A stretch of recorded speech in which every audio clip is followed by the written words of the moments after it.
Bonjour à tous et à toutes. Nous vous saluons fraternellement dans le nom de Jésus-Christ notre Seigneur et nous vous souhaitons une chaleureuse bienvenue sur notre chaîne La Vérité pour notre temps. N'hésitez pas à vous abonner pour ceux qui ne l'ont pas fait, n'hésitez pas à partager et n'hésitez pas à liker aussi nos vidéos.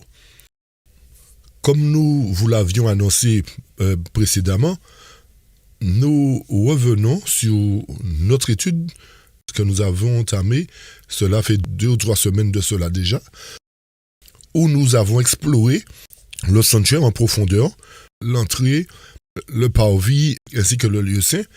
Et aujourd'hui, notre démarche sera centrée toujours sur le sanctuaire, mais sur la nouvelle alliance.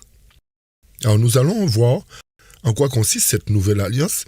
Et pour comprendre ce sujet, nous aborderons l'étude des différents chapitres du livre des Hébreux. Lorsque nous parlons des Hébreux, nous parlons d'Israël d'antan, qui a parcouru l'Idumée, qui a parcouru le désert dans le but d'entrer en Canaan. Donc, notre démarche aujourd'hui est aussi importante que les autres.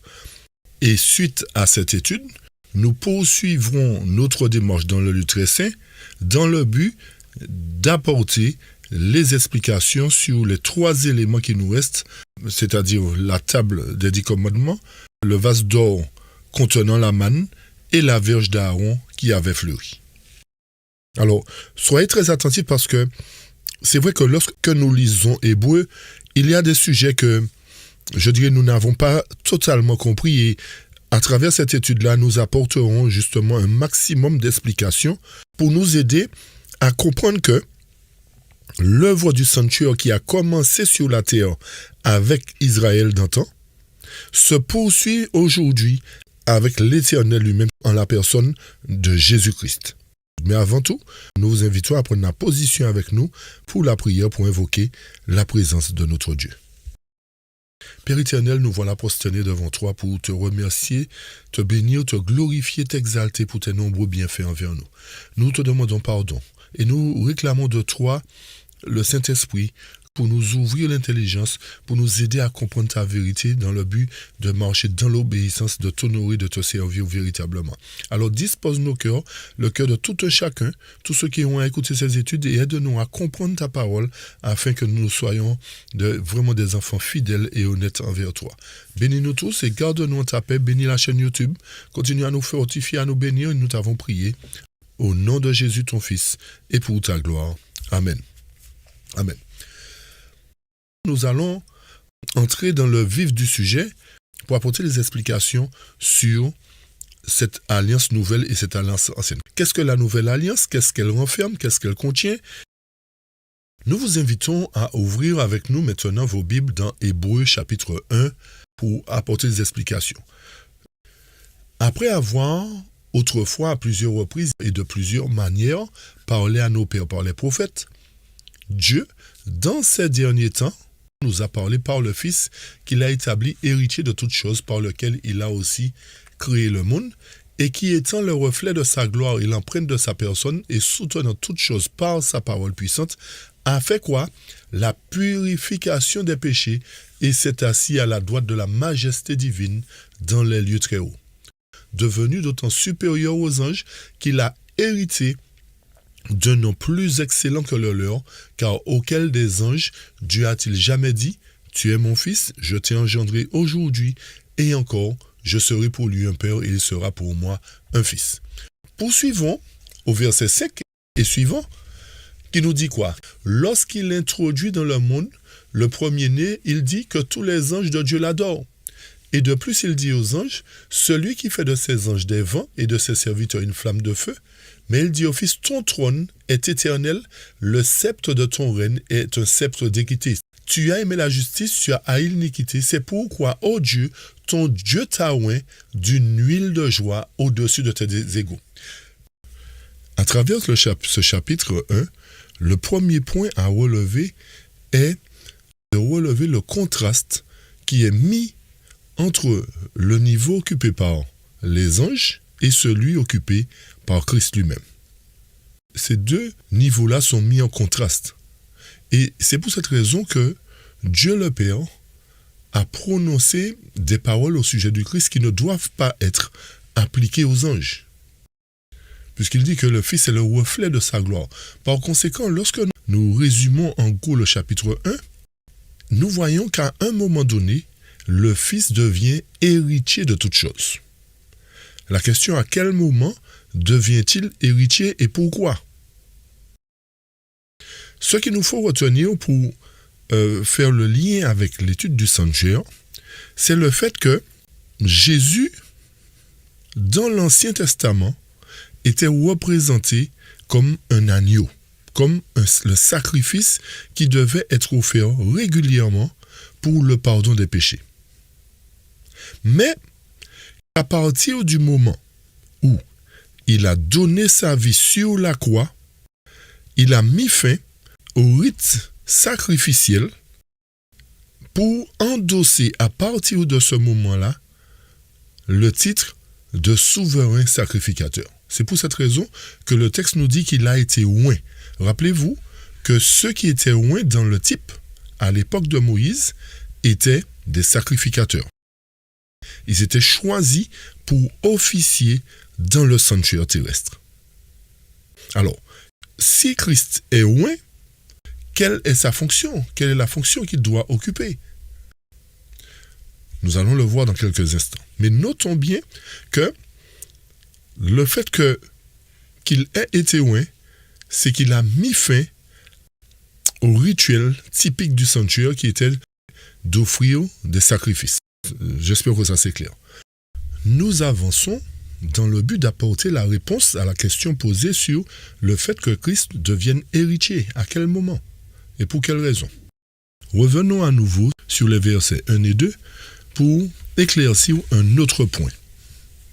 Lorsque nous lisons le texte, après avoir autrefois, à plusieurs reprises, de plusieurs manières, parlé à nos pères par les prophètes, Dieu, dans ces derniers temps, nous a parlé par le Fils qu'il a établi, héritier de toutes choses, par lequel il a aussi créé le monde. Question. Est-ce que le fait que le texte nous signale que dans ces derniers temps, Dieu nous a parlé par le Fils qu'il a établi héritier de toutes choses par lequel le monde a été créé, est-ce que ça veut dire que nous ne devons plus considérer la parole des prophètes et considérer la parole du Fils seulement?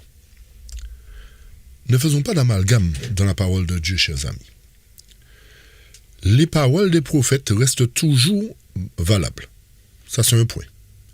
Lorsque le texte nous dit que Dieu, dans les derniers temps, nous parle par son Fils, ne veut pas dire qu'il ne nous parlait pas dans le passé par son Fils non plus. Retenez bien que dans Jean 1, verset 1, la Bible nous dit qu'au commencement était la parole était avec Dieu, la parole était Dieu, et que la parole s'est faite chair. Par conséquent, cette parole la communiquait déjà avec nous, avec nos ancêtres, au départ. Alors, qu'est-ce que cela veut bien vouloir dire? Est-ce que ça veut dire aussi qu'il n'y aura plus de prophètes après le Christ? Et c'est là qu'il nous faut faire très attention, chers amis, à tout ce que nous entendons et tout ce qui est dit concernant les paroles de la Bible. Retenons bien que dans le contexte d'Hébreu, l'Éternel doit accomplir une mission particulière. Et c'est dans le sens de cette mission que nous devons considérer que Dieu nous parle par son Fils dans les derniers temps. Retenez bien, c'est dans le contexte de cette mission, et c'est ce que nous allons voir à travers la Nouvelle Alliance, dans le contexte de cette mission que Dieu nous parle à travers son Fils, parce que la mission qu'aura à faire son Fils sera une mission de la plus haute importance. Et le fait que c'est une mission de la plus haute importance, nous devons faire attention non seulement à la parole des prophètes, mais à la parole de Dieu d'une manière générale, chers amis. Nous devons faire attention au ministère que Christ commencera particulièrement. C'est ce que nous devrions comprendre. Mais ne pas penser que nous ne devons plus considérer la parole des prophètes et qu'il n'y aura plus de prophètes par la suite. Ok? On va avancer, on va donner d'autres explications, vous allez mieux comprendre encore le sujet et nous avancerons aussi pour apporter la réponse que vous attendez certainement sur héritier, pourquoi il est héritier. D'accord? Nous poursuivons. Donc lorsque nous considérons le chapitre 2, il va dans la même lignée que le chapitre 1, en grande partie. Et tout ceci pour nous montrer que seul Christ, en fait, pouvait représenter la divinité. C'est lui qui avait été dans la présence du Père depuis le commencement. Et c'est lui qui est aussi l'image de Dieu, qui est le représentant de Dieu. Et lui seul aussi capable d'accomplir cette œuvre, c'est-à-dire cette œuvre de rédemption, cette œuvre de purification. Lui seul est digne de le faire. C'est pour cette raison qu'en lien avec le chapitre 1, il est digne, il est loin pour ce service-là. Et c'est pour cette raison que lorsque nous allons au verset 14 du chapitre 2, le texte nous dit « Ainsi donc, puisque les enfants participent au sang et à la chair, il y a également participé lui-même, afin que par la mort, il anéantisse celui qui a la puissance de la mort, c'est-à-dire le diable. » Vous comprenez? C'est-à-dire qu'il fallait que Christ meure pour remporter la victoire sur l'ennemi. Sans cette mort, il n'était pas possible pour lui de commencer l'œuvre du jugement. Il fallait que la victoire soit d'abord remportée par lui sur l'ennemi, afin qu'il puisse, par sa grâce, délivrer ceux qui viennent à lui. C'est pour cette raison que le verset 15 du chapitre 2 nous dit « Et qu'il délivra tous ceux qui, par crainte de la mort, étaient toute leur vie retenus de la servitude.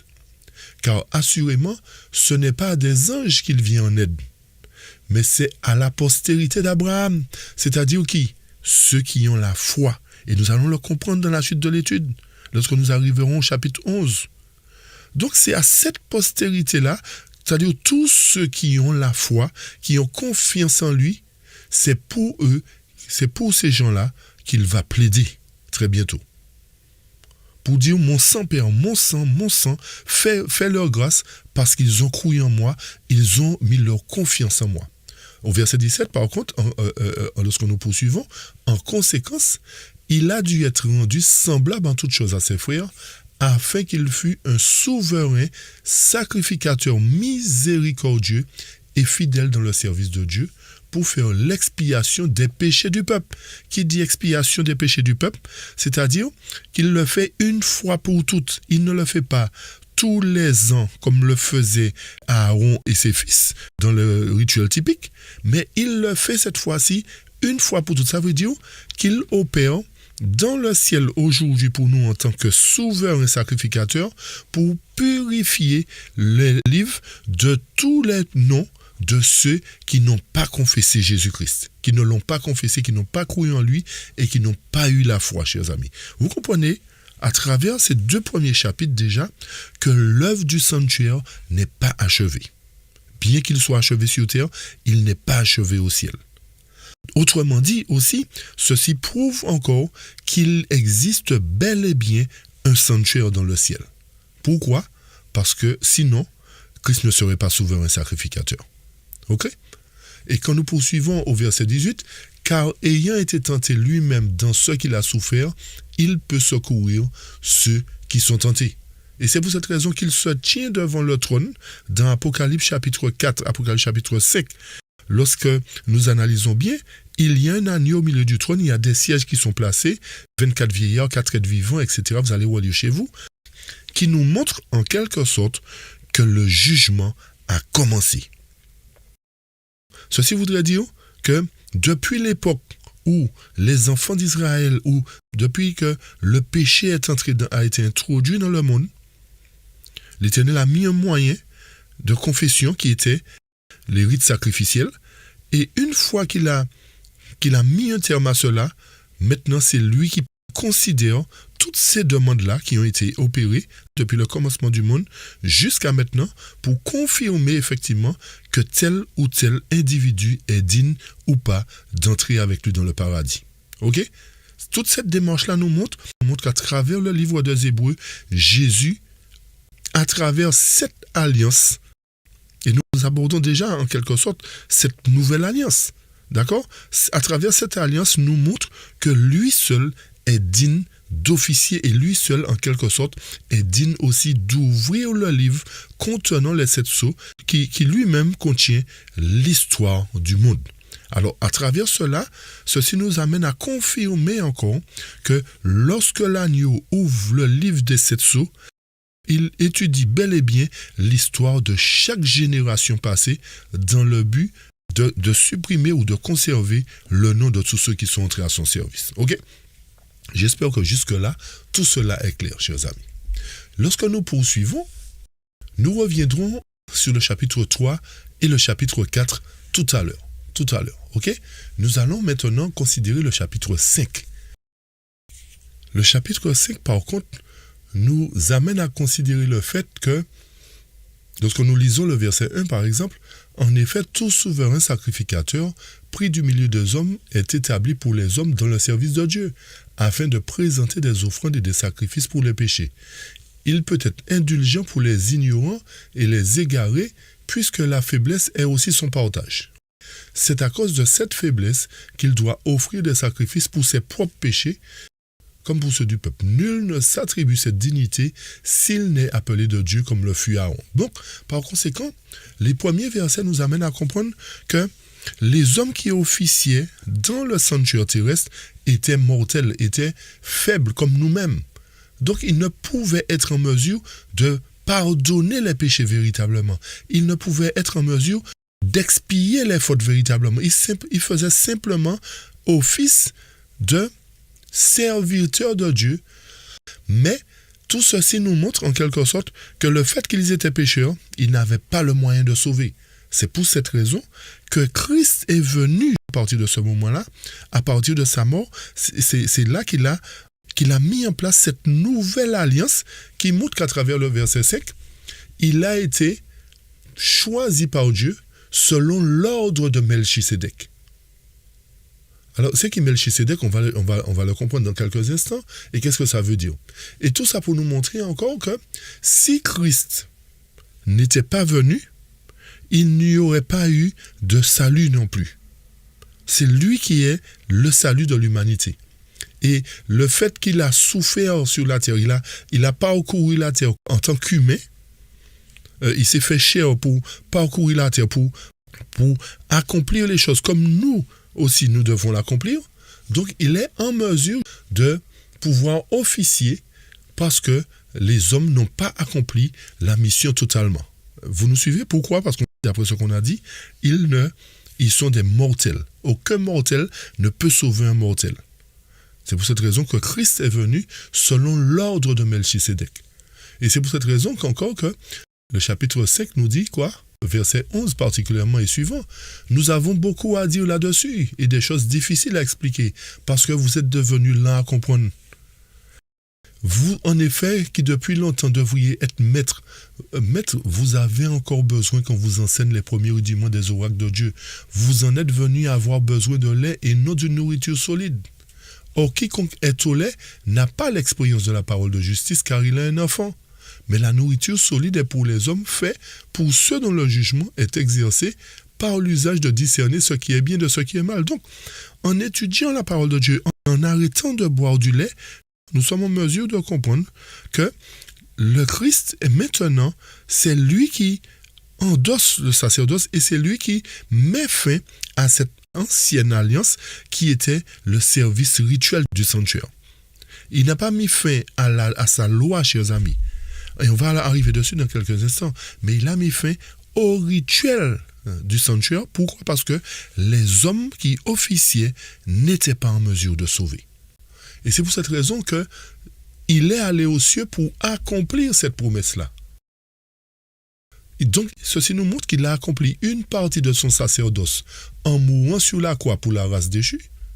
Et que maintenant, il est en train de réaliser un autre aspect. C'est-à-dire qu'il a mis fin à l'ancienne alliance, comme nous avons dit, pour commencer la nouvelle alliance. C'est-à-dire sauver l'humanité totalement à travers l'expiation des péchés. Et c'est pour cette raison qu'il plaide auprès du Père pour le cas de pécheurs repentants. Ce que les humains ne pouvaient pas faire. Et c'est pour cette raison aussi que le jugement du monde lui a été confié. Parce qu'ayant pris la nature humaine, il a remporté la victoire sur les tentations de l'ennemi dans cette nature. Et c'est parce qu'il a la perfection divine en lui qu'il est en mesure d'étudier le cas de chacun et la sentence qu'il donnera à ce moment-là sera une sentence juste. Il donnera la sentence selon les œuvres de chacun. J'espère qu'ici, là, vous comprenez effectivement le point concernant l'ancienne et la nouvelle alliance. Nous allons apporter des éléments encore dans la suite. Alors, nous poursuivons au chapitre 6, maintenant. Vous voyez que tout cela est en rapport avec le sanctuaire, chers amis. Tout le livre des Hébreux est en rapport avec le sanctuaire. L'œuvre du sanctuaire, l'œuvre du salut, l'œuvre du rachat de l'humanité. Tout ceci se trouve dans le livre des Hébreux. C'est pour cette raison qu'il nous faut arrêter de boire du lait pour comprendre que cette œuvre qui a commencé là est une œuvre de la plus haute importance. Ok? Donc, lorsque nous poursuivons au chapitre 6, selon la version Martin, le chapitre 6 nous dit « C'est pourquoi, laissant la parole qui n'enseigne que les premiers principes du christianisme, tendons à la perfection, ne restons pas superficiels. » C'est ce que le texte nous dit.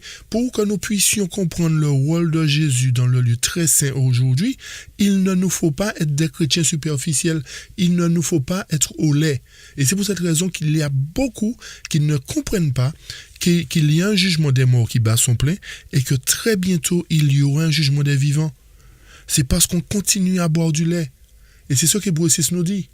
Laissant la parole qui n'enseigne que les premiers principes du Christ, tendons à la perfection et ne nous arrêtons pas à jeter tout de nouveau le fondement de la repentance et des œuvres mortes et de la foi en Dieu, de la doctrine des baptêmes, etc.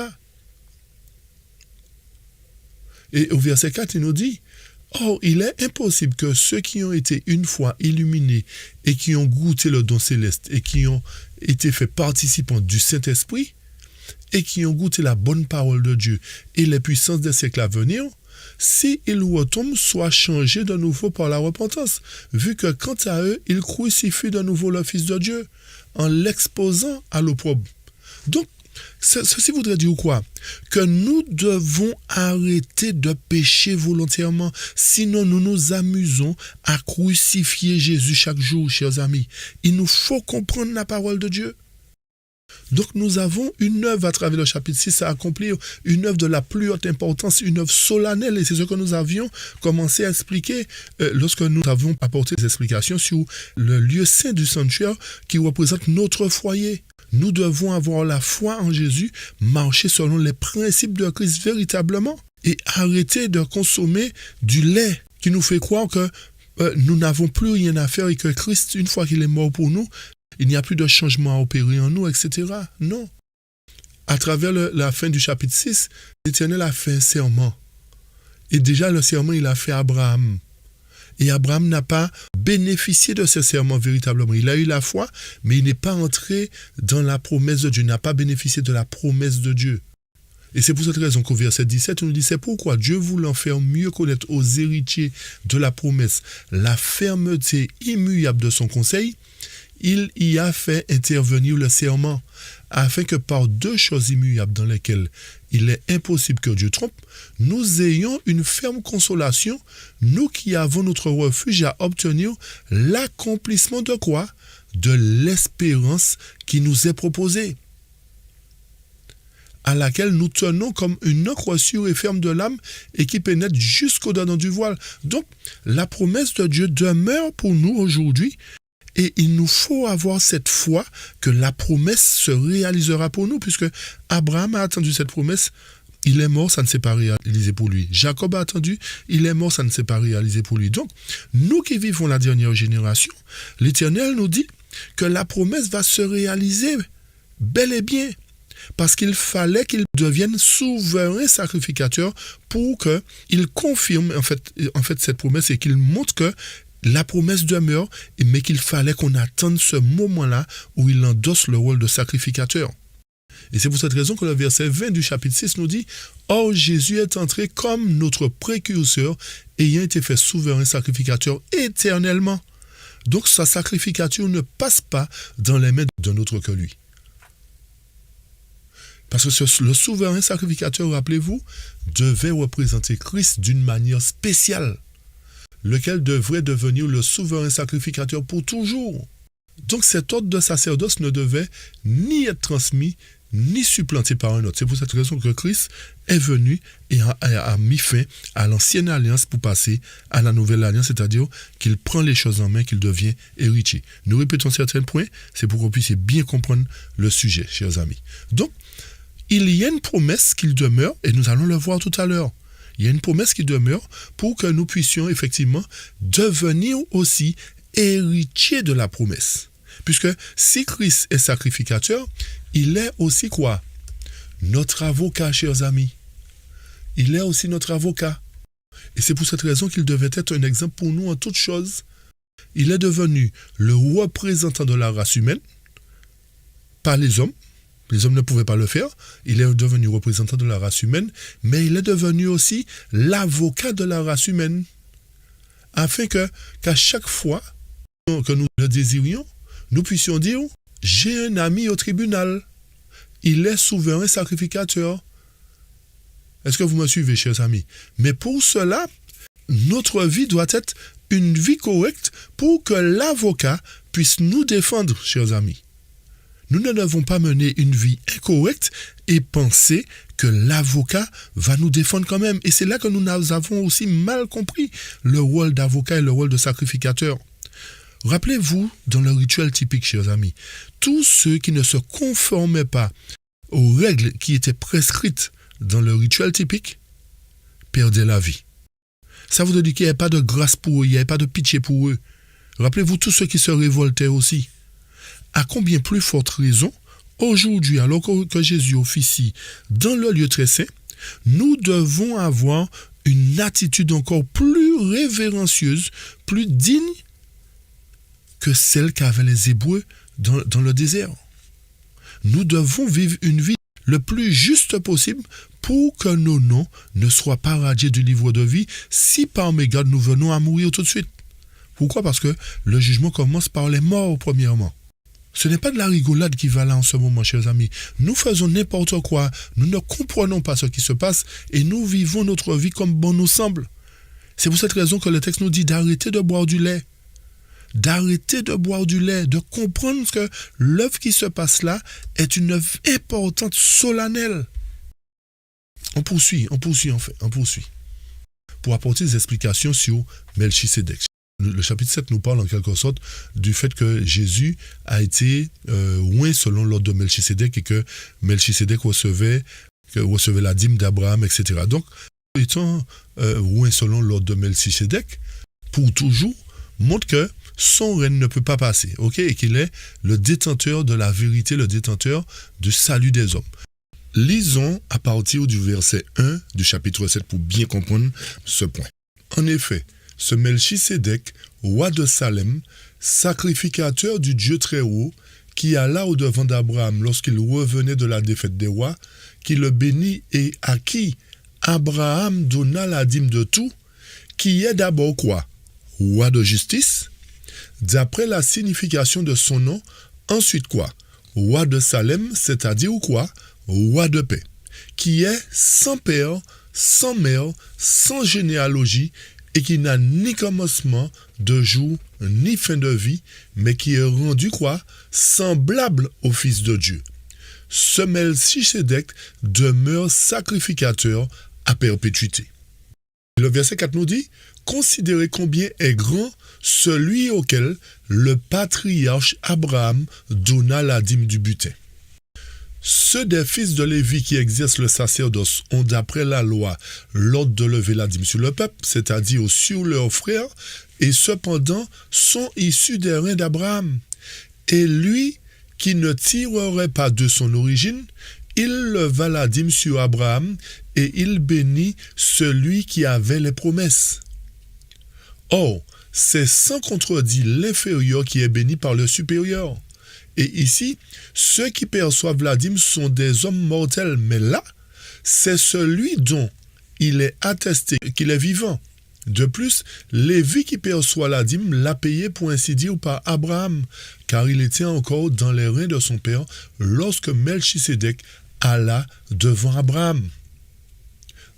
Verset 11, écoutez bien, le chapitre 7, il est très important. Si donc la perfection avait été possible par le sacerdoce lévitique, car c'est sur ce sacerdoce que repose la loi donnée au peuple.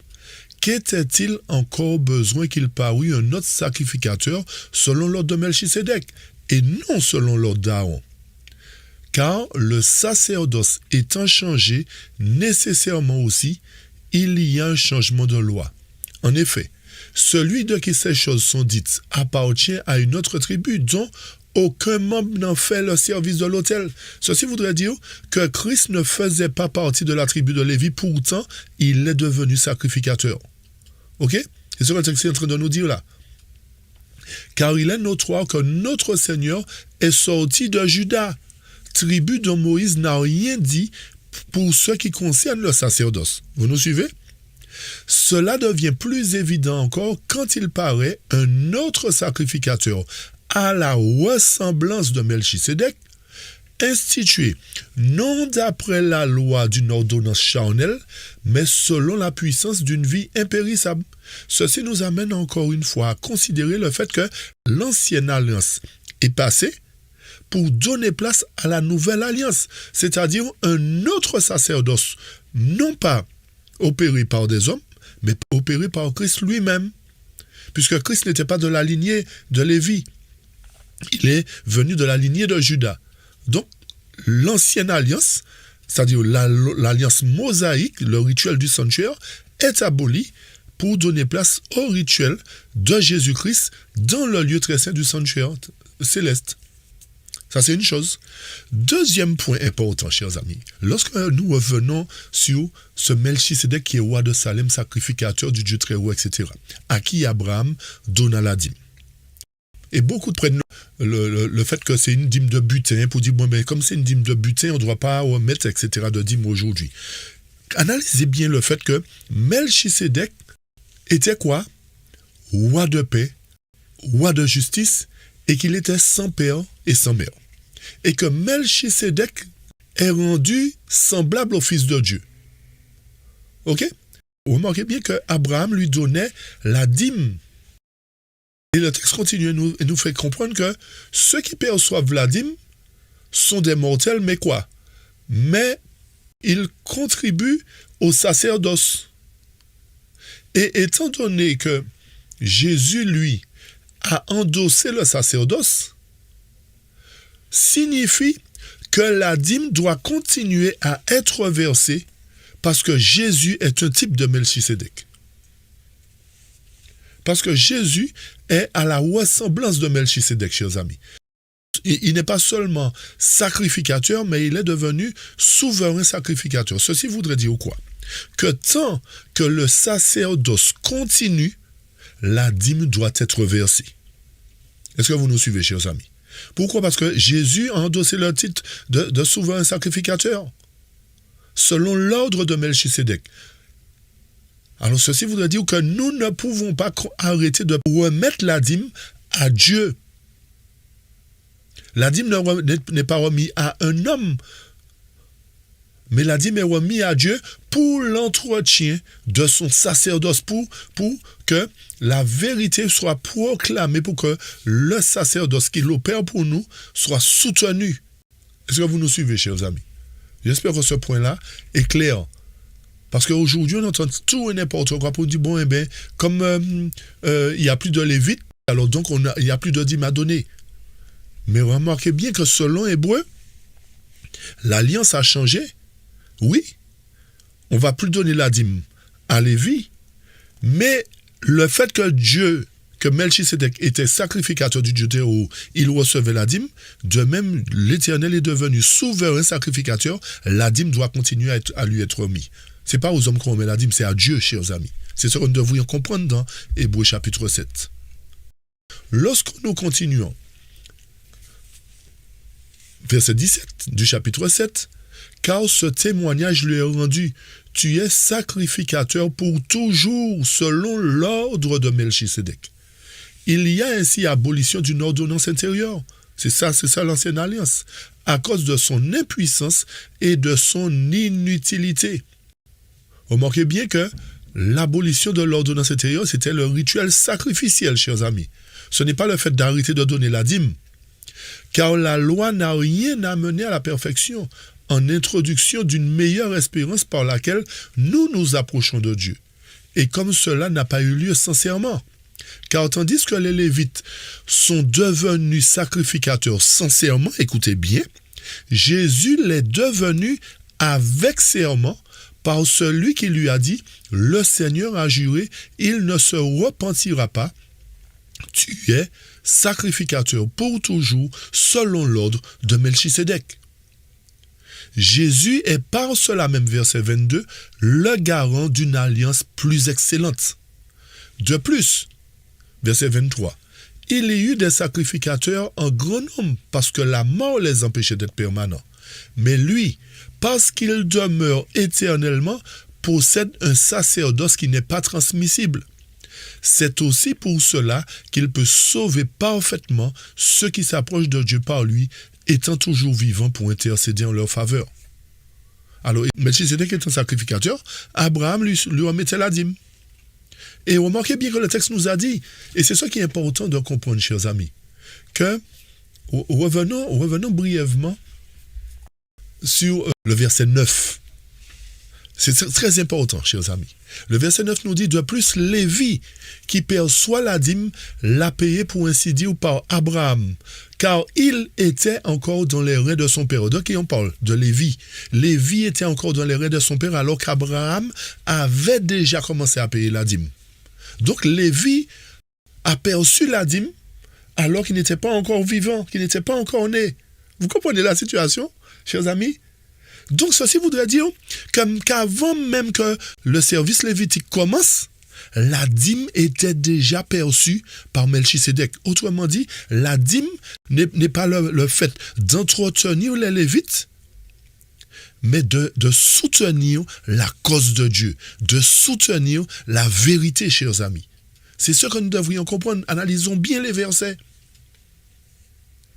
Donc, quand nous revenons au verset 26, le texte nous dit, il nous convenait en effet d'avoir un souverain sacrificateur comme lui, c'est-à-dire comme Melchisédek. C'est innocent, sans tache, séparé des pécheurs et plus élevé que les cieux, qui n'a pas besoin, comme les souverains sacrificateurs, d'offrir chaque jour des sacrifices, d'abord pour ses propres péchés, ensuite pour ceux du peuple, car ceci il l'a fait une fois pour toutes en s'offrant lui-même. En effet, la loi établit souverain sacrificateur des hommes sujets à la faiblesse. Mais la parole du serment qui a été fait après la loi établit le Fils qui est parfait pour l'éternité.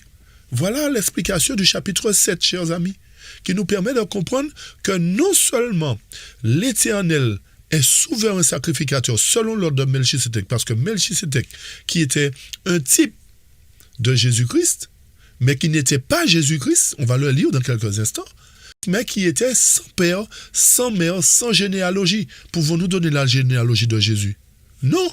Pouvons-nous lui donner la génération de Dieu? Non. Il n'a ni commencement ni fin.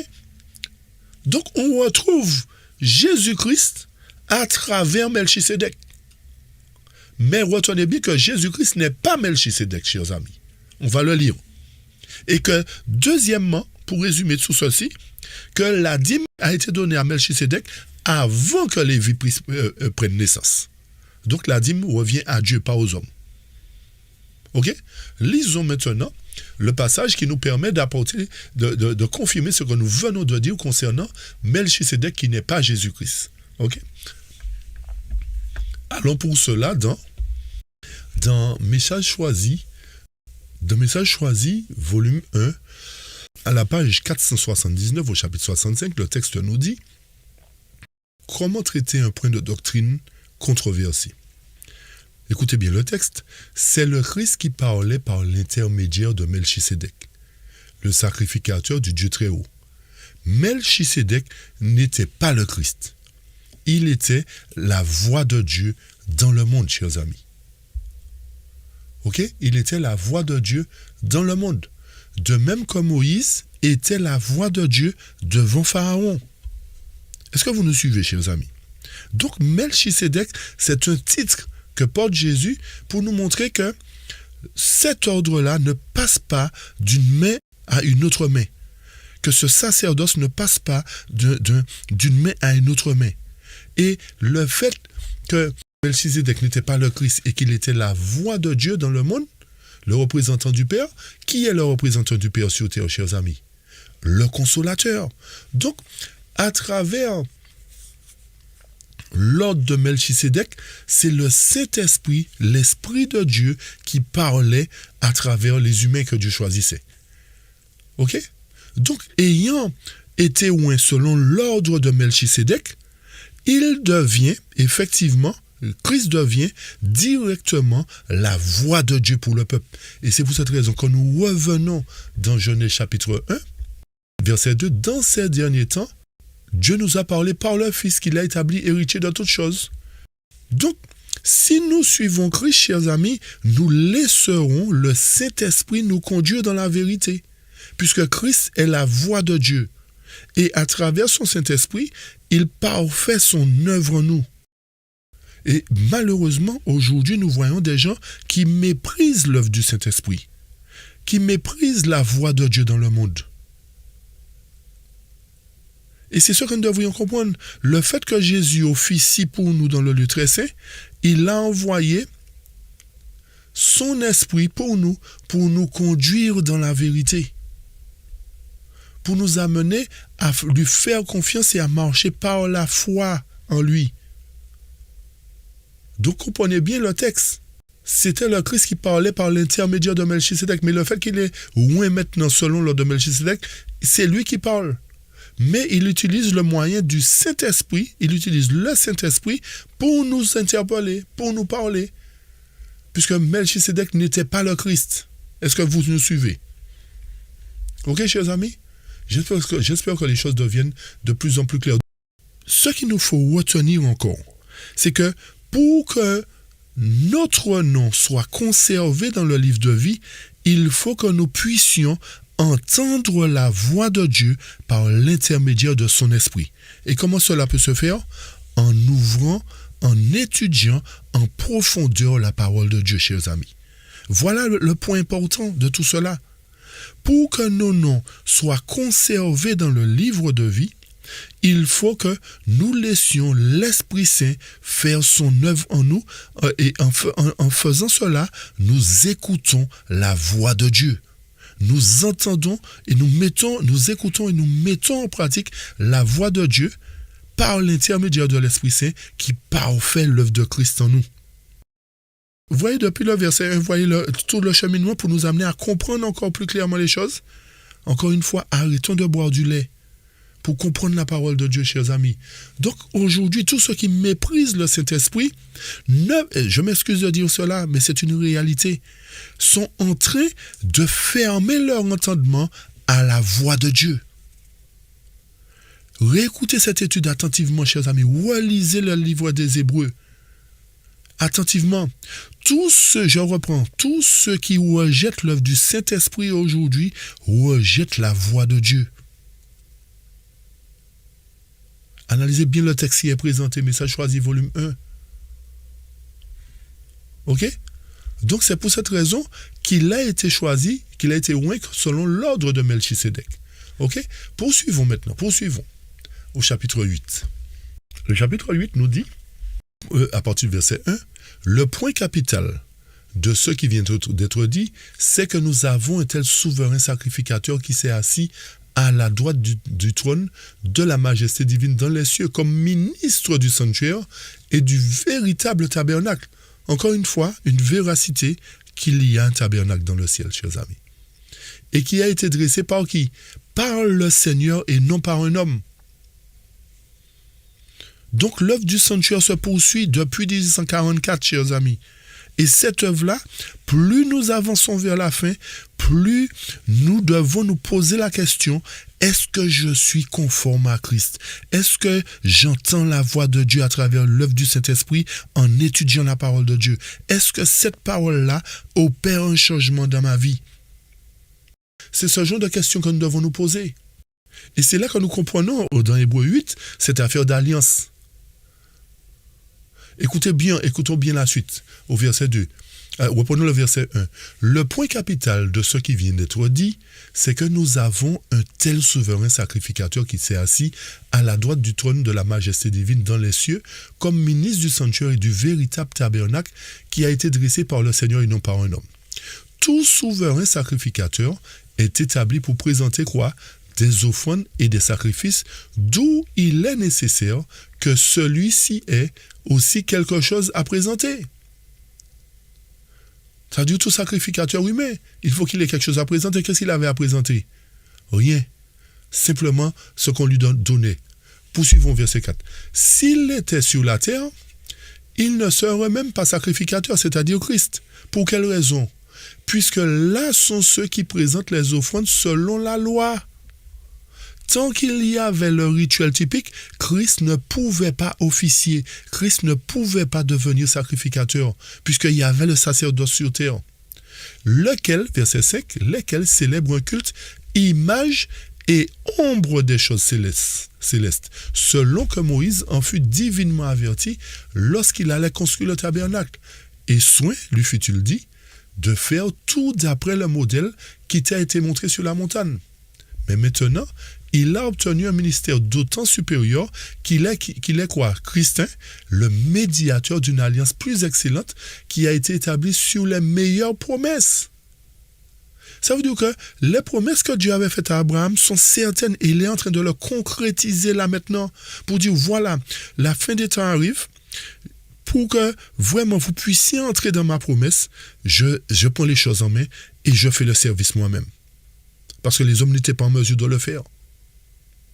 Et c'est pour ça, en allant au verset 7, en effet, si la première alliance avait été sans défaut, il n'aurait pas été question de le remplacer par une seconde. Vous comprenez, là maintenant? Pourquoi la première alliance avait des défauts? Parce que les hommes n'étaient pas en mesure de nous sauver. C'est ça qui faisait que l'Éternel est venu mettre fin à cette alliance-là. Il n'est pas venu mettre fin à sa loi, à ses 10 commandements, chers amis, mais il est venu mettre fin au service sacrificiel. Pourquoi? Parce que les hommes n'étaient pas en mesure de sauver. Vous voyez comment les gens peuvent tordre le sens des Écritures, chers amis, pour nous faire comprendre, pour nous faire croire que c'est la loi de Dieu qui l'a abolie. Et c'est pour cette raison qu'il y a toutes sortes de doctrines qui sont nées. Parce que les gens, ceux qui étudiaient hébreu, étaient au lait. Il nous faut arrêter de boire le lait, chers amis. Cette alliance-là, c'est-à-dire le service sacrificiel qui a été remplacé par le sacerdoce de Christ. Ce n'est pas la loi des 10 commandements. Quand on continue au verset 8, car c'est avec l'expression d'un blâme que le Seigneur dit à Israël, « Voici les jours viennent, dit le Seigneur, où je ferai avec la maison d'Israël et la maison de Juda une alliance nouvelle. » Lorsque l'Éternel parle d'Israël et de Juda là, il parle de son peuple dispersé déjà. Comprenez bien la parole de Dieu, chers amis. Il parle de son peuple dispersé avec qui il fera l'alliance. Israël représente les 10 tribus, et Juda représente 2 tribus.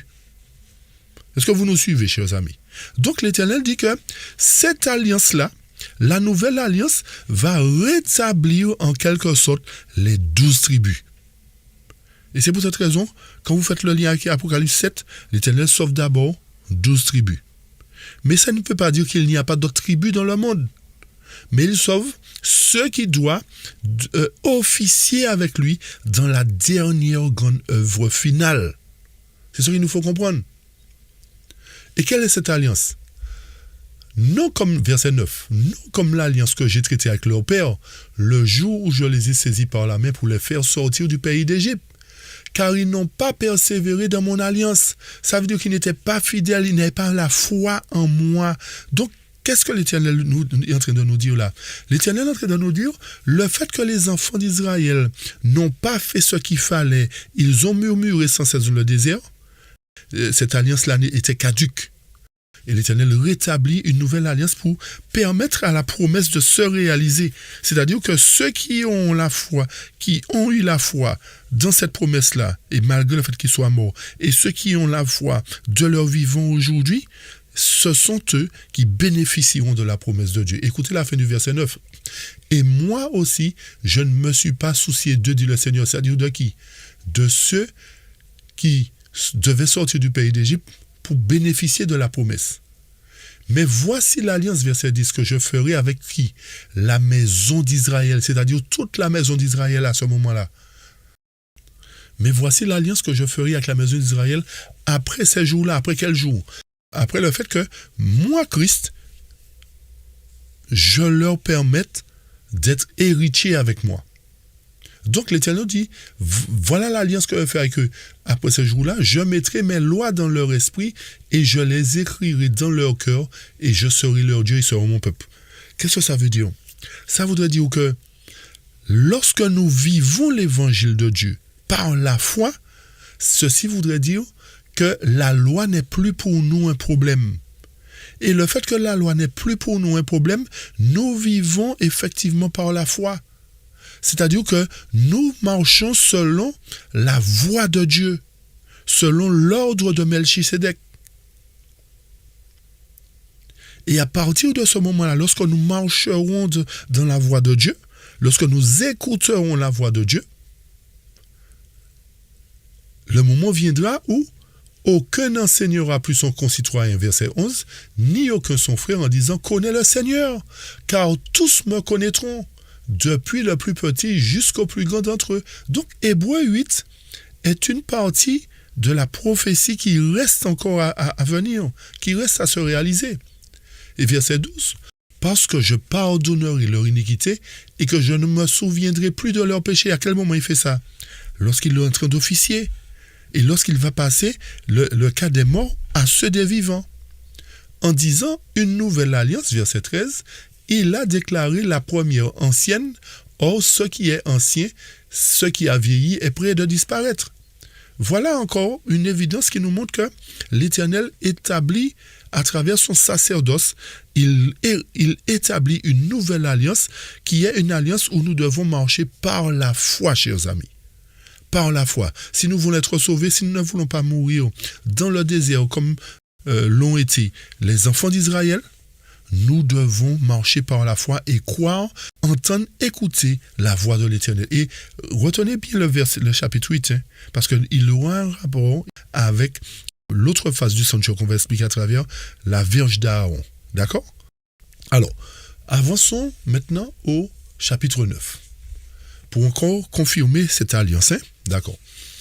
La première alliance, nous est-il dit au verset 1, avait aussi des ordonnances relatives au culte et le sanctuaire terrestre. Alors forcément, la seconde alliance contient aussi ces mêmes ordonnances-là, puisqu'il nous faut avoir un culte, comme nous l'avions expliqué, il nous faut avoir un culte correct, présenter à Dieu un culte correct, etc.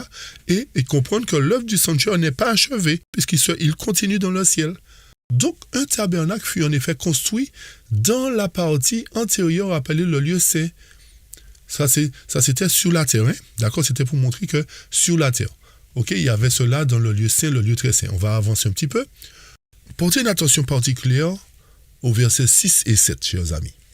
Le verset 6 nous dit quoi? Or, ces choses étaient disposées, c'est-à-dire le lieu saint, le lieu très saint, était disposé pour le rituel, pour tout ce rituel-là. Et le verset 6 nous dit, « Or, ces choses étant ainsi disposées, les sacrificateurs qui font le service entrent en tout temps dans la première partie du tabernacle. » Remarquez bien de qui il était fait mention? Les sacrificateurs, chers amis. Et nous sommes des sacrificateurs aujourd'hui, c'est-à-dire que nous devons officier tous les jours dans le lieu saint, c'est-à-dire être en relation avec la parole de Dieu, entendre la voix de Dieu selon l'ordre de Melchisédek, manger la parole de Dieu, vivre par la foi et être en communion par la prière. Écoutez le verset 7. Et dans la seconde, c'est-à-dire le lieu très saint, le souverain sacrificateur seul entre une fois par an, non sans y apporter du sang qu'il offre pour lui-même et pour le péché du peuple. Qu'est-ce que ça veut dire? Que seul le souverain sacrificateur pouvait expier les péchés, pas le sacrificateur, notez bien, mais le souverain sacrificateur. Et qui est Christ aujourd'hui? Christ n'est-il pas le souverain sacrificateur? Donc, il est dans le lieu très saint pour expier effectivement les péchés comme cela l'était à l'époque de Moïse. Et il n'était pas donné au sacrificateur d'entrer dans le lieu très saint, mais au souverain sacrificateur, chers amis. Le verset 8 nous dit, le Saint-Esprit montrait par là, c'est-à-dire la voix de Dieu dans le monde, le Saint-Esprit montrait par là que le chemin du lieu très saint n'était pas encore ouvert tant que le premier tabernacle subsistait. Est-ce que vous nous suivez, chers amis? Donc, ce que faisaient les sacrificateurs sur terre une fois par an était un symbole de ce que Christ allait commencer une fois pour toutes dans le lieu très saint lorsqu'il deviendrait souverain sacrificateur. Ok? Et le texte nous dit au verset 9, c'est une figure pour le temps actuel où l'on présente des offrandes et des sacrifices qui ne peuvent rendre parfait sous le rapport de la conscience, celui qui rend ce culte. Et qui, avec les aliments, les boissons, les diverses ablutions, étaient des ordonnances charnelles, imposées seulement jusqu'à une époque de réformation. Et lorsque l'époque de réformation est venue, c'est-à-dire que Christ est mort ressuscité, il a endossé le titre de souverain sacrificateur maintenant. Mais ça ne veut pas dire qu'il a commencé cette œuvre tout de suite, puisque la Bible nous dit dans Daniel 8,14 qu'il a commencé cette œuvre après les 2300 soirées matin, c'est-à-dire après le règne de la papauté. Nous l'avions déjà expliqué. Revoyez les études encore, chers amis. D'accord? Le verset 11 nous dit, au chapitre 9, « Mais Christ est venu comme souverain sacrificateur des biens à venir. Il a traversé le tabernacle plus grand et plus parfait qui n'est pas construit de main d'homme, c'est-à-dire qui n'est pas de cette création. » Verset 12, « Et il est entré une fois pour toutes dans le lieu très saint. Il ne va pas entrer là chaque année. » Pour quelle raison? Comprenons bien. Suivons. Non, il est entré une fois pour toutes dans le lieu très saint, non avec le sang des boucs et des veaux, mais avec son propre sang, ayant obtenu une rédemption éternelle. Car si le sang des taureaux et des boucs et la cendre d'une vache répandue sur ceux qui sont souillés sanctifie et procure la pureté de la chair, combien plus le sang de Christ qui, par un esprit éternel, s'est offert lui-même sans tache à Dieu, purifiera-t-il votre conscience des œuvres mortes afin que vous serviez le Dieu vivant? Est-ce que vous avez compris, chers amis, que tout ce qui se passait dans le sanctuaire sur la terre était simplement un symbole du travail que Christ allait commencer? Ça veut dire que les péchés n'étaient pas encore purifiés réellement. Même si le souverain sacrificateur officiait dans le lieu très saint sur la terre, mais concrètement, les péchés n'étaient pas encore confessés. Il fallait que Jésus entre dans le lieu très saint en 1844 pour qu'il puisse commencer véritablement la purification de tous ces péchés-là. Et une fois qu'il aura achevé le cas des morts, c'est sur les vivants qu'il va arriver. Donc, encore une fois, nous voyons que nous devons nous tenir prêts. Nous devons nous tenir prêts. Et verset 15 nous dit, « Et c'est pour cela qu'il est le médiateur d'une nouvelle alliance, afin que la mort étant intervenue pour le rachat des transgressions commises sous la première alliance, ceux qui ont été appelés reçoivent l'héritage éternel qui leur a été promis. » Donc c'est là que nous avons la réponse concernant le fait que Christ devient héritier, c'est-à-dire qu'à partir du jugement, il entre dans son règne et il reçoit son royaume. À chaque cas passé en revue, cette personne devient membre ou pas du royaume de Dieu. Donc c'est le jugement qui va déterminer que le royaume de Dieu commence, chers amis. C'est pour cette raison qu'il devient héritier à partir du jugement. Et ceux qui sont jugés dignes sont aussi héritiers du royaume. Ils sont membres du royaume de Dieu. Alors ceci nous amène encore à confirmer que le jugement doit précéder le retour de Jésus et que le royaume de Dieu est formé à partir du jugement. J'espère que ça devient plus clair.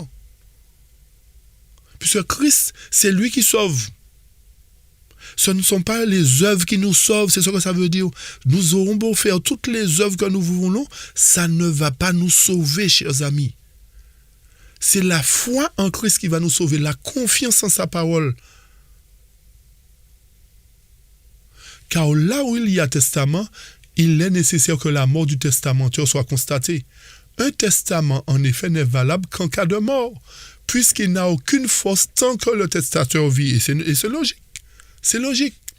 Voilà pourquoi c'est avec du sang que même la première alliance fut inaugurée. Moïse, après avoir prononcé devant tout le peuple tous les commandements de la loi, prit le sang des veaux et des boucs avec de l'eau de la laine écarlate et de l'hysope, et il fit l'aspersion sur le livre lui-même et sur tout le peuple. Sur quel livre, chers amis? Sur le livre. Le texte nous dit sur le livre. Donc, le livre que Moïse possédait était un type du livre de vie que Jésus a ouvert, le livre contenant les 7 sceaux que Jésus a ouvert pour passer en revue le cas de tous les croyants qui sont entrés à son service, chers amis. En disant, verset 20, « Ceci est le sang de l'alliance que Dieu a ordonné pour vous. » Il fit pareillement l'aspersion avec le sang sur le tabernacle et sur tous les ustensiles du culte. Et presque tout, d'après la loi, était purifié avec du sang, et sans effusion de sang, il n'y a pas de pardon. Donc, nous voyons bien que dans le rituel typique, c'était vraiment pour montrer que l'Éternel agréait cela, parce que c'était un signe des choses à venir, qu'il allait présenter lui-même. Il est donc nécessaire au verset 22, verset 23, puisque les images des choses qui sont dans le ciel devaient être purifiées de cette manière, c'est-à-dire avec le sang, que les choses célestes elles-mêmes le fussent par des sacrifices plus excellents que ceux-là, c'est-à-dire que ceux des boucs, des veaux et des oiseaux, etc. Donc le sacrifice plus excellent, c'était le sacrifice de Christ qui a fait couler son sang. Car Christ n'est pas entré dans un sanctuaire fait de main d'homme en imitation du véritable, mais il est entré dans le ciel même, afin de comparaître maintenant pour vous devant la face de Dieu. Lorsqu'on parle du ciel même, ce n'est pas de qu'il était ailleurs que dans le ciel. Il y a les cieux, chers amis, il y a plusieurs cieux. D'accord? Donc le ciel est l'endroit où l'Éternel passe en revue le cas de chaque génération. Maintenant, nous ne sommes pas dans le ciel pour savoir où est-ce qu'il y a une pièce à gauche, une pièce à droite. N'allons pas chercher ce que Dieu ne nous a pas révélé. Ok? Retenons bien que s'il y a une œuvre de sacerdotale qui se produit dans le ciel, peu importe l'endroit où il est dans le ciel, l'important c'est qu'il y ait une œuvre qui s'accomplit là. Il y a un jugement qui s'accomplit là. Il y a un service cérémonial qui s'accomplit là.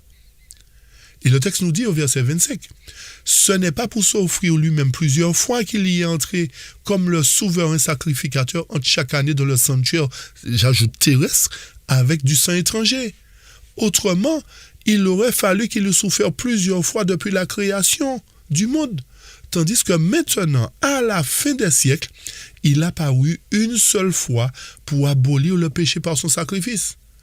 Et comme il est réservé aux hommes de mourir une seule fois après quoi vient le jugement, de même Christ s'est offert une seule fois pour porter les péchés de plusieurs, apparaîtra sans péché une seconde fois à ceux qui l'attendent pour le salut. » Donc, nous voyons ici, au verset 27, que le jugement commence pour ceux qui sont morts d'abord. Nous ne pouvons pas être jugés pendant notre vivant. Et nous avons entendu ça, moi je l'ai entendu depuis mon jeune âge. Et j'étais confus par rapport à ça. Je me suis dit, mais comment on peut être jugé alors qu'on est vivant? C'est parce que déjà à cette époque-là, l'ennemi avait joué dans la tête de certaines personnes pour nous enseigner des hérésies. Mes chers amis, il faut que la mort vienne. Il est réservé aux hommes de mourir une seule fois après que vient le jugement. Nous ne pouvons pas être jugés pendant que nous sommes vivants. Il y a grâce, chers amis. Mais pour que nous puissions bénéficier de cette grâce, pour que cette grâce soit concrète pour nous, il faut que déjà nous vivions une vie sainte. Malheureusement, encore une fois, l'ennemi est en train de jouer dans la communauté et faire dire par certaines personnes qu'il est impossible de vivre sans péché. Alors que, en ce moment, l'Éternel est entré une fois pour toutes.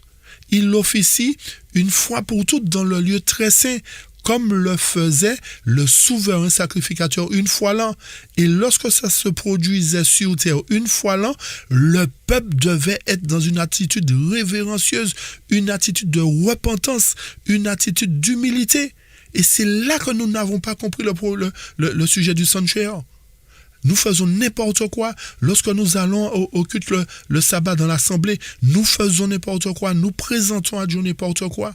Dans nos foyers, nous disons n'importe quoi. Nous nous dérespectons. Nous mangeons n'importe comment. Nous faisons n'importe comment.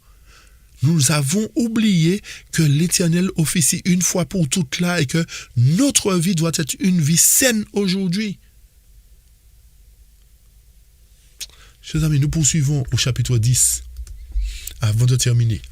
Lorsque nous considérons le chapitre 10, le texte nous dit en effet la loi qui possède du nombre des biens à venir et non l'exacte représentation des choses ne peut jamais, par les mêmes sacrifices qu'on offre perpétuellement chaque année, amener les assistants à la perfection. Vous avez compris? C'est-à-dire que tout le rituel, une fois de plus, qui s'opérait là, n'amenait personne à la perfection, puisque Christ n'avait pas encore officié. Ok? Autrement, n'aurait-on pas cessé de les offrir parce que ceux qui rendent ce culte étaient une fois purifiés, n'auraient plus eu aucune conscience de leur péché. Mais le souvenir des péchés est renouvelé à quel moment? Chaque année par ces sacrifices, car il est impossible que le sang des taureaux et des boucs ôte les péchés.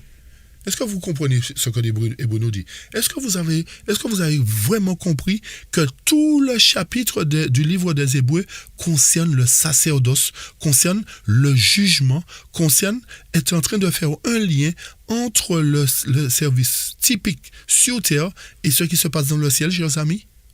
Tout le livre des Hébreux nous parle de ça. Malheureusement, on n'utilise pas beaucoup hébreu, ou on prend ce qui nous convient dedans parce qu'on n'est pas en mesure d'expliquer la parole de Dieu convenablement. Pourquoi? Parce qu'on est encore au lait. On est encore au lait. Donc, ce qui se faisait sur la terre, chers amis, n'était pas officiel. C'est-à-dire que les péchés n'étaient pas réellement effacés. Ils étaient écrits sur le livre de souvenirs. Et c'est pour cette raison que lorsque l'agneau ouvre le livre de cette sceau, il fait une investigation. Il fait une recherche de la vie de chaque individu. Et à travers la vie de chaque individu, s'il y a un péché non confessé, c'est fini pour lui, éliminé. Éliminer le nom est ôté du livre de vie. Ça voudrait dire que depuis que nous avons commencé à cheminer avec Christ, nous devrions mener une vie de plus en plus sainte. Vous avez bien compris? Depuis le moment où nous avons fait alliance avec Christ par le baptême, nous devrions mener une vie de plus en plus sainte, chers amis. C'est ce que nous devrions comprendre. C'est pour cette raison que le verset 5 nous dit, c'est pourquoi Christ entrant dans le monde dit, tu n'as pas voulu ni sacrifice ni offrande, mais tu m'as formé un corps, tu n'as agréé ni holocauste ni sacrifice pour le péché. Alors j'ai dit, voici, je viens dans le rouleau du livre, il est question de moi. Pour faire quoi? Pour faire ta volonté. C'est quoi la volonté de Dieu? C'est que nous soyons sauvés. Et pour que nous soyons sauvés, il doit y avoir cette œuvre de purification. Et pour que nous soyons conservés, il faut qu'on marche dans les liens de la nouvelle alliance. Qu'on marche par la foi, chers amis, et non par la vue. Que la loi ne soit plus pour nous un problème, parce que nous avons la vie du Christ, nous vivons la vie du Christ en nous, selon l'ordre de Melchisédek. Écoutez bien verset 11. Et tandis que tout sacrificateur fait chaque jour le service et offre souvent les mêmes sacrifices qui ne peuvent jamais ôter les péchés, lui, c'est-à-dire Christ, après avoir offert un seul sacrifice, c'est-à-dire son sacrifice, son corps pour les péchés, s'est assis pour toujours à la droite de Dieu, attendant désormais que ses ennemis soient devenus son marchepied. Amen, alléluia. Vous avez compris, chers amis? Le Christ attend simplement la fin de sa mission pour qu'il puisse vraiment dire, tout est accompli.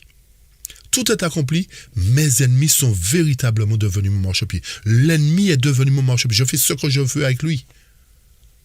Car par une seule offrande, il a amené à la perfection pour toujours ceux qui sont sanctifiés. Donc, Il nous faut vraiment croire que lorsque nous demandons pardon à Dieu, déjà premièrement, qu'il nous pardonne. Parce qu'il a amené la perfection pour toujours ceux qui sont sanctifiés. Donc, il nous faut rester sanctifiés, chers amis. Au baptême, l'Éternel a anéanti nos péchés. Il a enseveli nos péchés. Il a fait de nous de nouvelles créatures. Nous repartons à zéro. Donc, nous devons rester neufs, on va dire. Nous devons rester vierges de tout péché. Et rappelez-vous que les 144 000 qui seront sur le mont Sion, il n'y aura pas de mensonge dans leur bouche, il n'y aura pas de tromperie, ils seront irrépréhensibles, c'est-à-dire qu'ils seront sanctifiés. Et qu'est-ce que le verset 15 nous dit? C'est ce que le Saint-Esprit nous atteste aussi, car après avoir dit, voici l'alliance que je ferai avec eux, après ces jours-là du Seigneur, je mettrai mes lois dans leur cœur et je les écrirai dans leur esprit. C'est pas ce qu'on a lu tout à l'heure, toujours dans Hébreu. Donc, l'œuvre du Saint-Esprit est importante. Et vous voyez encore plus clairement que l'ennemi est venu pour mettre la division au sein de la communauté du peuple de Dieu, pour dire que le Saint-Esprit n'existe pas, que nous devons nous refaire baptiser. Chers amis, nous risquons d'être perdus, il nous faut nous repentir. Véritablement revenir à Dieu, demander pardon sincèrement à Dieu pour cette œuvre que nous avons faite de profaner le nom du Saint-Esprit. Et le texte nous dit, je ne me souviendrai plus de leur péché ni de leur iniquité, car là où il y a pardon des péchés, il n'y a plus d'offrande pour le péché. Et avançons un petit peu plus, descendons un petit peu plus au verset 25, au verset 26, chers amis, parce que l'heure arrive et nous avons 2 points importants à voir. Car si nous péchons volontairement, écoutez bien, chers amis, si nous péchons volontairement après avoir reçu la connaissance de la vérité, il ne reste plus de sacrifice pour le péché. Ah, chers amis, beaucoup d'entre nous n'avons pas compris ça. Nous devons arrêter de pécher volontairement. Nous devons arrêter de nous vautrer dans le péché. Nous devons mener une vie juste. Si nous péchons volontairement après avoir reçu la connaissance de la vérité, il n'y a plus de sacrifice. Nous aurons beau prier, nous aurons beau faire ce que nous voulons, l'Éternel ne va pas agréer nos prières parce que nous nous vautrons dans le péché. Nous prenons plaisir à pécher volontairement. Et qu'est-ce qui nous guette? Une attente terrible du jugement et l'ardeur du feu qui dévorera le rebelle. Celui qui a violé la loi de Moïse meurt sans miséricorde sur la déposition de 2 ou 3 témoins. Ce passage est très important, chers amis. Écoutez la suite. De quel pire châtiment pensez-vous que sera jugé digne celui qui aura foulé aux pieds le Fils de Dieu et qui aura tenu pour profane le sang de l'alliance par lequel il a été sanctifié? Et qui aura outragé quoi? L'esprit de la grâce, chers amis, le Saint-Esprit. Donc, il n'y a pas de pardon. La chose devient difficile. Vous comprenez la situation, chers amis? Car si nous connaissons celui qui a dit à moi la vengeance, à moi la rétribution encore, le Seigneur jugera son peuple, c'est une chose terrible que de tomber entre les mains du Dieu vivant. Chers amis, plaise à Dieu qu'il nous fasse grâce et que nous puissions revenir véritablement à lui. Véritablement à lui. Nous avançons au chapitre 11 pour terminer. Et nous allons finaliser avec les chapitres 3 et chapitre 4, chers amis. Nous allons quand même lire un passage qui se trouve dans l'histoire de la rédemption pour confirmer un peu ce que nous avons dit concernant les péchés qui étaient présentés une fois par an dans le rite sacrificiel sur terre. L'histoire de la rédemption, chapitre 53, à la page 389, nous dit « De même qu'autrefois, les péchés du peuple étaient transférés en image dans le sanctuaire terrestre par le sang de l'offrande pour le péché. De même, nos péchés sont transférés en réalité par le sang du Christ ouest dans le sanctuaire céleste. Et de même que, écoutez bien, que le sanctuaire terrestre était symboliquement purifié par l'élimination des péchés qu'il avait souillés, de même, il faut quoi? Que le sanctuaire céleste soit comment? Réellement purifié grâce à l'élimination ou à l'effacement des péchés qui y sont consignés. Ceci voudrait dire que le rite sacrificiel n'avait pas éliminé ou effacé complètement, réellement, ces péchés-là. Parce qu'ils étaient consignés dans le livre. Est-ce que vous nous suivez? Mais cela suppose que les registres du ciel soient examinés afin de déterminer quels sont ceux qui, par la repentance et la foi en Jésus, pourront bénéficier de son expiation. Donc, c'est ce que nous appelons le jugement investigatif. La purification du sanctuaire implique donc un jugement préliminaire. Ce jugement doit avoir lieu avant la venue du Christ pour le salut de son peuple. Qui dit jugement préliminaire dit effectivement lorsque Christ, et c'est là que nous comprenons mieux la chose encore, lorsque Christ apparaîtra sur les nuées des cieux, le fait que le jugement préliminaire sera opéré, que la séparation de l'ivraie et du bon grain se fera, il sera plus facile de dire les brebis seront à ma droite et les boucs seront à ma gauche. Parce que le jugement préliminaire sera déjà fait, chers amis. Et pour terminer, chers amis, revenons dans Hébreux 3. Hébreux 3. Alors, Hébreux 11 nous parle de quoi? Brièvement, Hébreux 11 nous donne les exemples de tous ceux qui ont eu la foi. Tous ceux qui ont eu la foi. OK? Et vous remarquez bien que la fin du texte au verset 39 du chapitre 11 nous dit quoi? Tout cela à la foi desquels il a été rendu témoignage, n'ont pas obtenu ce qui leur était promis. Qu'est-ce qui leur était promis? La Canaan, d'entrer dans le repos de Dieu. Suivez-nous bien, ça va nous permettre de comprendre le chapitre 3 et 4. Ils ne sont pas entrés dans le repos de Dieu, malgré leur foi, parce qu'ils sont morts avant. Dieu ayant en vue quelque chose de meilleur pour nous, afin qu'il ne parverse pas sans nous à la perfection. Donc l'Éternel permet que les ouvriers de la dernière heure soient payés pour que les ouvriers de la première heure ne nous devancent pas. Ok? Revenons dans le chapitre 3, chers amis, brièvement. Chapitre 3 et 4. Parce que l'heure est contre nous, malheureusement. Lorsque nous considérons le chapitre 3, le texte nous parle, dans Hébreux 3, que selon, verset 7 particulièrement, c'est pourquoi, selon ce que dit l'Esprit Saint, aujourd'hui, si vous entendez sa voix, n'endurcissez pas vos cœurs comme lors de la révolte. La révolte de qui? Coré, Dathan et Abiram. Pourquoi? Ils se sont rebellés contre le prophète de Dieu. Ils se sont rebellés contre Moïse. Ils ont dit, mais pourquoi on ne peut pas avoir notre prophète? Pourquoi c'est Moïse? Quel message pour nous aujourd'hui à travers le verset 7 et 8? C'est que l'Éternel est en train de nous dire, ne commettez pas la même erreur que Coré, Dathan et Abiram en rejetant le prophète que Dieu a choisi. Et c'est ce que nous sommes incités à faire aujourd'hui. Beaucoup nous encouragent à rejeter le prophète de l'Éternel parce que nous estimons que nous sommes mieux que les prophètes que l'Éternel a choisis. Que nous pouvons conduire le peuple mieux que les prophètes. Et particulièrement le prophète que Dieu a choisi dans son église, nous sommes en train de le rejeter comme le faisait Coré, Dathan et Abiram. Donc l'Éternel nous dit, faites attention. Faites attention à votre comportement. Parce que vous allez tomber comme Coré, Dathan et Abiram. Et le texte poursuit nous dit quoi? Si vous entendez aujourd'hui la voix de Dieu vous parler à travers l'ordre de Melchisédek, obéissez, ne nous endurcissons pas. Comprenons que la parole, que Dieu veut nous sauver. Ainsi, le texte nous dit, où vos pères me tentèrent pour m'éprouver et ils virent mes œuvres pendant 40 ans.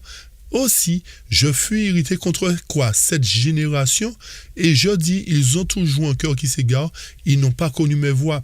Je jurai donc dans ma colère, ils n'entreront pas dans mon repos. Et c'est pour cette raison que l'Éternel nous dit, si vous entendez sa voix aujourd'hui, n'endurcissez pas vos cœurs comme l'heure de la révolte. Et quand nous allons au chapitre 4 pour terminer, le chapitre 4, qui est en relation avec le chapitre 3, nous dit quoi? Au verset 1, craignons donc, tandis que la promesse d'entrer dans son repos subsiste encore, qu'aucun de vous ne paraisse être venu trop tard.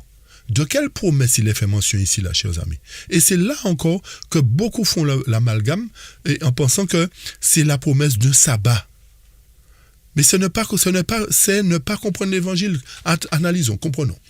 Car cette bonne nouvelle nous a été annoncée aussi bien qu'à eux, mais la parole qui leur fut annoncée ne leur servit de rien parce qu'elle ne trouva pas de quoi? De foi chez eux, j'ai ceux qui l'entendirent.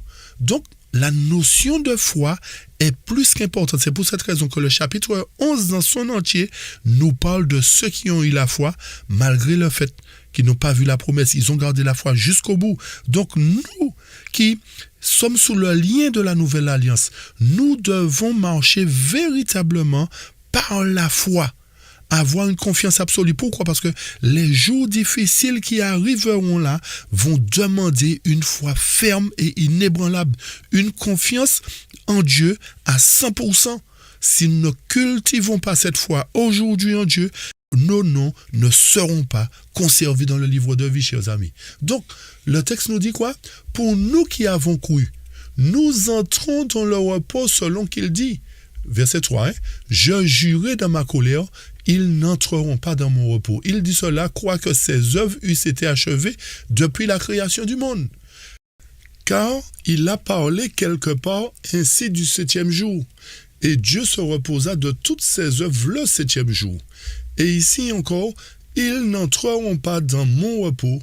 Or, puisqu'il est encore réservé à quelqu'un d'y entrer, et que ceux à qui d'abord la promesse a été faite n'y sont pas entrés à cause de leur désobéissance, le texte nous dit, et Dieu donc fixe de nouveau un jour, aujourd'hui en disant dans David si longtemps après, comme il est dit plus haut, aujourd'hui, si vous entendez sa voix, n'endurcissez pas vos cœurs.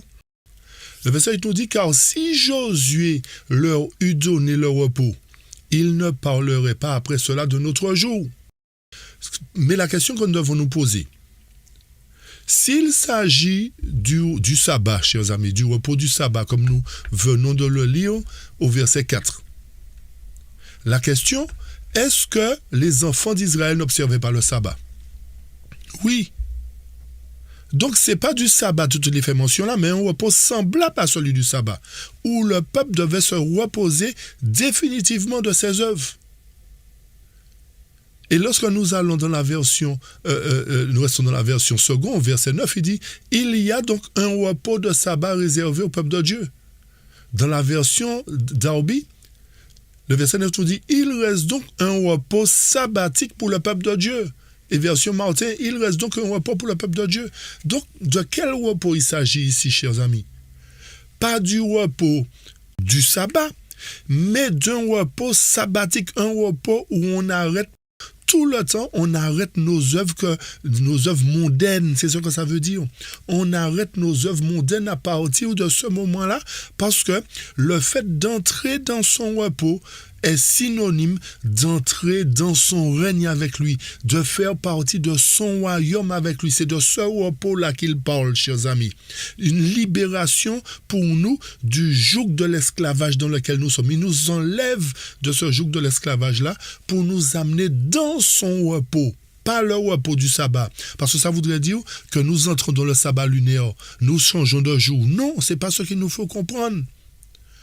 C'est un repos comme celui du sabbat. C'est ce que nous devrions comprendre. Revoyons bien l'histoire d'Israël, chers amis. Revoyons bien l'histoire d'Israël. Ils observaient le sabbat. Ce n'est pas le sabbat qui était le problème. C'était le fait qu'ils étaient rebelles et qu'ils ne faisaient pas les choses correctement. Donc, le repos dans lequel ils devaient entrer, c'était le repos définitif dans la terre de Canaan. Donc, l'Éternel fixe de nouveau un moment où nous entrerons dans Canaan. Mais les rebelles n'entreront pas là cette fois-ci. Les Corée, Dathan et Abiram, même toute la clique, n'entrera pas. Ces gens-là n'entreront pas dans le repos de Dieu, dans son royaume, dans la Canaan. Ils seront exclus. C'est ce que le texte veut nous dire, chers amis. Mais malheureusement, nous tordons le sens des Écritures encore une fois. Donc c'est pour cette raison qu'il nous dit quoi? En revenant dans Hébreux 4, car la parole de Dieu est vivante et efficace et plus pénétrante que nulle épée à deux tranchants, et elle atteint jusqu'à la division de l'âme, version Martin, de l'esprit, des jointures et des moelles. Et elle juge des pensées, des intentions du cœur. Et c'est là que nous comprenons bien que ceux qui entreront dans le repos de Dieu, l'Éternel va sonder leur cœur et leur rein pour savoir s'ils sont aptes à entrer dans ce véritable repos, s'ils sont aptes à bénéficier de la Canaan. C'est pour cette raison que verset 13, il nous dit « Et il n'y a aucune créature qui soit cachée devant lui, mais toutes choses sont nues et entièrement ouvertes aux yeux de celui devant lequel nous avons affaire. Puisque donc, pour terminer, verset 14 du chapitre 4, puisque donc nous avons un souverain et grand sacrificateur, Jésus, Fils de Dieu, qui est entré dans les cieux, tenons ferme notre profession. Car nous n'avons pas un souverain sacrificateur qui ne puisse avoir compassion de nos infirmités, mais nous avons celui qui a été tenté comme nous en toutes choses, excepté le péché. Alors donc, allons donc avec assurance au trône de la grâce, afin que nous obtenions miséricorde et que nous trouvons grâce pour être aidés dans le besoin. Alors, chers amis, j'espère que cette étude, elle a été un peu longue aujourd'hui, mais j'espère que nous avons compris cette nouvelle alliance que l'Éternel a établie pour nous. Il a mis fin au service sur la terre, il a pris les choses en main pour purifier justement, c'est-à-dire le livre de vie, dans le but de nous amener à entrer dans ce repos avec lui, ce repos éternel, chers amis. Un repos semblable à celui du sabbat, c'est-à-dire un repos qui demeure éternellement. Le repos du sabbat est éternel, il ne change pas, il ne varie pas. Il n'y a pas de sabbat lunaire. C'est ce que ça veut dire. Le repos du sabbat est éternel. Donc, le repos dans lequel l'Éternel va nous faire entrer est un repos éternel où nous n'aurons plus de tentation, nous n'aurons plus de séduction, nous n'aurons plus ce genre de choses qui va venir nous embêter, nous n'aurons plus de stress, nous n'aurons plus de tracas. C'est dans ce repos-là que l'Éternel veut nous faire entrer. Parce que lorsque nous sommes dans le sabbat, l'Éternel nous dit de nous couper des affaires du monde, de ne pas nous soucier de ce qui passe à côté. Et c'est ce que nous devrions comprendre. Lorsqu'il nous dit qu'il fixe de nouveau un jour, où nous devons entrer avec lui dans la terre promise. Et c'est pour cette raison qu'il a mis en place ce second exode dans Isaïe chapitre 11.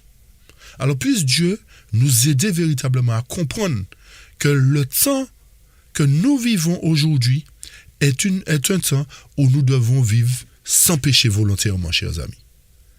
Un temps où nous devons vivre dans la sainteté. Arrêtons d'écouter les dirigeants qui nous font croire que c'est impossible de vivre sans péché, sinon nous serons perdus. Alors, plaise à Dieu que nous puissions désormais mettre en pratique la parole de Dieu, vivre par la foi, selon la voie de Dieu, selon l'ordre de Melchisédek, qui est la voie de Dieu, l'œuvre du Saint-Esprit en nous. Étudions, approfondissons la parole et restons fidèles à Dieu par sa grâce. Que l'Éternel vous bénisse et qu'il vous garde. Chers amis, n'oubliez pas de partager ces études. N'oubliez pas de les écouter à nouveau.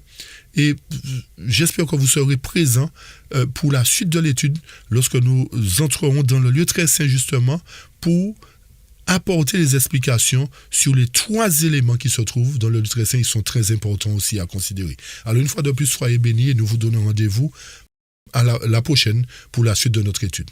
À bientôt. Que Dieu vous garde. Amen. Amen.